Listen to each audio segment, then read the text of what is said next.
Assalamualaikum warahmatullahi wabarakatuh. Alhamdulillahirabbil alamin. Qala Allah Ta'ala fi kitabihil karim, a'udzubillahi minasyaitonir rajim. Wa ma khalaqnas samaa'a wal arda wa ma bainahuma la'ibin. Wassalatu wassalamu ala nabiyyina Muhammadin wa ala alihi wa ashabihi wa ummatihi ajmain. Sahabat sekalian, alhamdulillah kita bersyukur bertemu kembali di hari ketiga bulan Ramadan tahun 1442 Hijriah ini. Kita berharap mudah-mudahan seluruh rangkaian ibadah yang sudah kita jalankan dalam 2 hari puasa kita ini diterima oleh Allah, mendapatkan ridha Allah Subhanahu wa Ta'ala. Dan mudah-mudahan kita masih diberi kekuatan, diberi kesehatan, diberi kesempatan dan bimbingan oleh Allah untuk menjalani puasa Ramadan ini sampai akhir, dan mudah-mudahan semuanya membawa berkah, ya, memberikan berkah kepada kita semua, mengubah kita, kualitas jiwa kita menjadi kualitas yang lebih baik, yang lebih bertakwa. Amin ya rabbal alamin. Sahabat sekalian, kita lanjutkan kajian kita tentang ekspedisi Sungai Nil. Di hari yang ketiga ini, saya masih berada di sebuah kota kecil di perbatasan antara Mesir bagian selatan dengan negeri Sudan, yaitu kota Abu Simbel. Kemarin saya sudah menceritakan betapa di sana ada sebuah danau yang sangat besar, Danau Nasser. Akibat dibendungnya Sungai Nil itu di kawasan Aswan yang jaraknya kira-kira 300 km dari Abu Simbel itu. Tetapi dengan dibendungnya itu kemudian memunculkan danau yang sangat besar, ya, yang panjangnya sampai mencapai hampir 500 km. Nah, danau ini berada di perbatasan antara Mesir dengan Sudan. Dan di dekat danau itulah, di tepi danau itulah yang sesungguhnya itu adalah aliran Sungai Nil yang kemudian sudah berubah menjadi danau yang sangat besar. Di sanalah berdiri sebuah kuil, ya, sebuah situs yang sangat eksotik, sangat menarik, peninggalan dari Ramses II. Ramses II adalah disebut juga sebagai Fir'aun the Great. Fir'aun yang paling hebat, yang paling besar sepanjang sejarah peradaban Mesir kuno. Mesir kuno itu dipimpin oleh 30 dinasti. Mulai tahun 3000-an, ya, 3000 tahun sebelum Masehi sampai kira-kira hampir awal Masehi, ya, sekitar 300 tahun sebelum Masehi. Nah, dari 30 dinasti itu terbagi menjadi 3 era. Era Old Kingdom yang paling tua, kemudian era Middle Kingdom di mana banyak terjadi perpecahan, ya, selama 500 tahun dalam peradaban Mesir kuno itu, dan kemudian dipersatukan kembali di era New Kingdom. Nah, di era New Kingdom itulah salah satunya di dinasti yang ke-19 itu muncul Fir'aun the Great, yaitu Ramses II. Kita akan mencoba mengeksplor sedikit, ya, situs yang ditinggalkan oleh Ramses II ini, karena ini menjadi salah satu situs yang sangat eksotik di Mesir bagian paling selatan. Sahabat sekalian, sebagaimana telah saya sampaikan di episode yang lalu bahwa Sungai Nil itu menjadi jalan tol, ya, menjadi jalan utama dari peradaban waktu itu. Karena di jalan daratan itu masih penuh dengan padang pasir yang sangat sulit untuk dilalui, kadang-kadang banyak jebakannya. Di jalur Sungai Nil yang sangat besar itu berlayarlah perahu-perahu, bahkan kapal-kapal, ya, menjadi jalan utama untuk menyusuri jalur peradaban, ya, yang ada di zaman itu sampai menuju ke bagian paling utara, yaitu di Laut Mediterania. Maka Abu Simbel itu menjadi kota pertama, ya, menjadi pintu gerbang dari negeri Mesir kuno, dan di sanalah Fir'aun the Great mendirikan sebuah kuil yang besar atas nama dirinya dan permaisurinya. Ada 2 kuil yang dua-duanya berada di tepi Sungai Nil itu, menghadap ke Sungai Nil itu atau menghadap ke Danau Nasser itu. Nah, itu menghadapnya ke arah timur. Kuilnya cukup besar, ketinggiannya kira-kira lebih dari 30 meter. yang kuil Ramses II. Sedangkan kuil Nefertari itu adalah kuil yang didirikan untuk permaisurinya. Itu lebih kecil, tetapi masih tergolong tinggi ya, di atas 20 meter. Nah, sahabat sekalian, kuil ini sangat menarik karena disitulah Fir'aun Ramses II ingin memberikan kesan kekuasaannya yang hebat kepada siapapun yang mau masuk ke negeri Mesir ya, dalam wilayah kekuasaannya. Di depannya, di bagian depannya dia sudah bikin patung ya yang sangat besar. Dalam posisi duduk, di kanan kirinya pintu gerbang dari kuil Ramses II itu dibikinlah patung Ramses II sedang duduk bersama para dewa di sana. Dewa utama waktu itu yang menjadi sesembahan adalah dewa Ra, dewa matahari, Ra Harahti. Inilah dianggap dewa yang paling besar di agama pagan. Ya, ibaratnya matahari yang bersinar paling terang, mengalahkan bulan, mengalahkan bintang-bintang, di mana benda-benda langit itu di kalangan agama pagan dianggap tempatnya para dewa-dewi. Dikenal ada 90-an ya, atau ya lebih dari 90 dewa-dewi yang dikenal di agama pagan itu. Selain dewa matahari, dewi bulan ya, dewa planet-planet, kemudian dikenal juga ada dewa hujan, ada dewa laut, dewa gunung dan sebagainya dan sebagainya.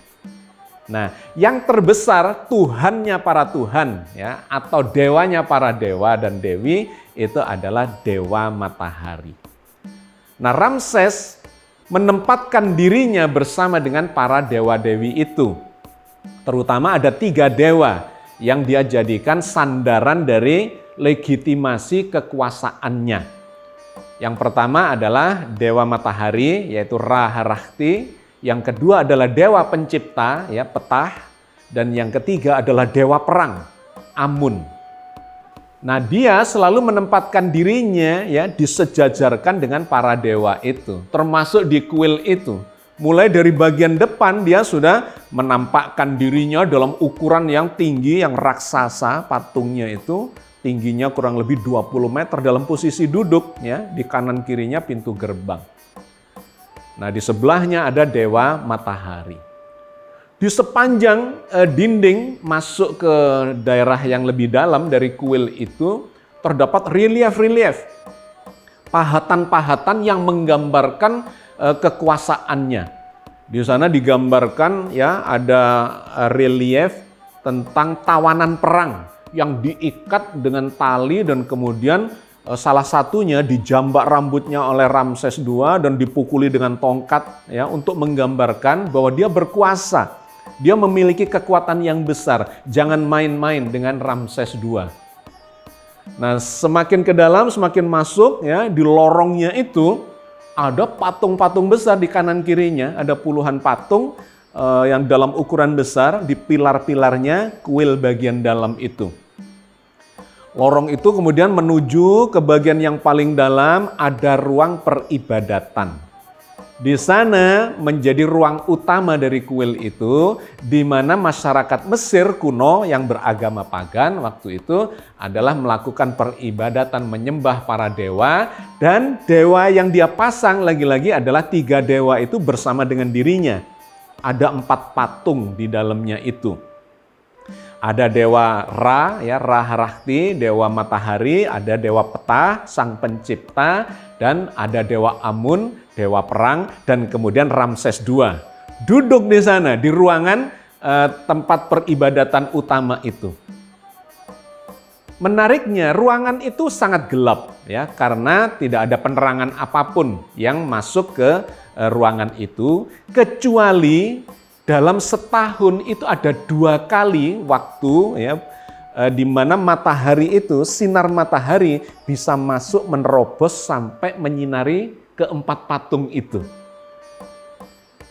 Itu terjadi pada bulan Februari tanggal 22 dan bulan Oktober juga tanggal 22.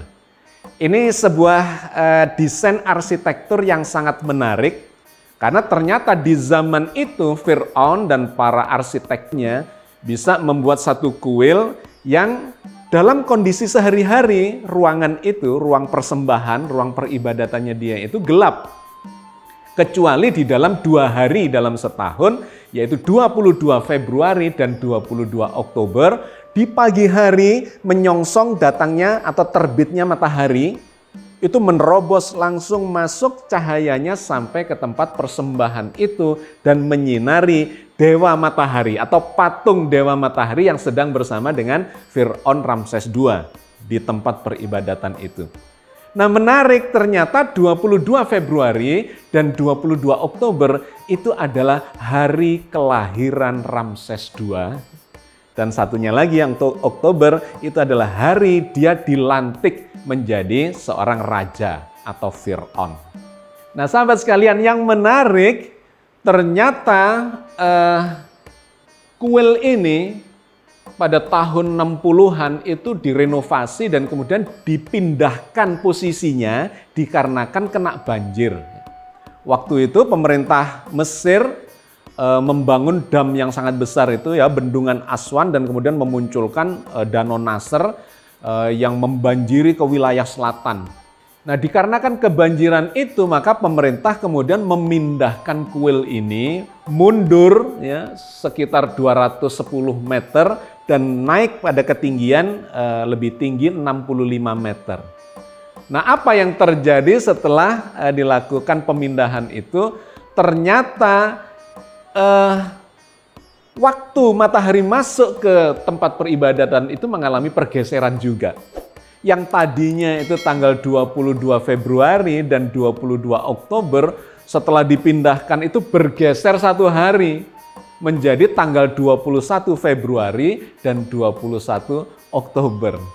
Ya, jadi sudah diupayakan untuk akurat, ternyata tidak bisa. Memang posisinya ya ada di tempat yang semula itu.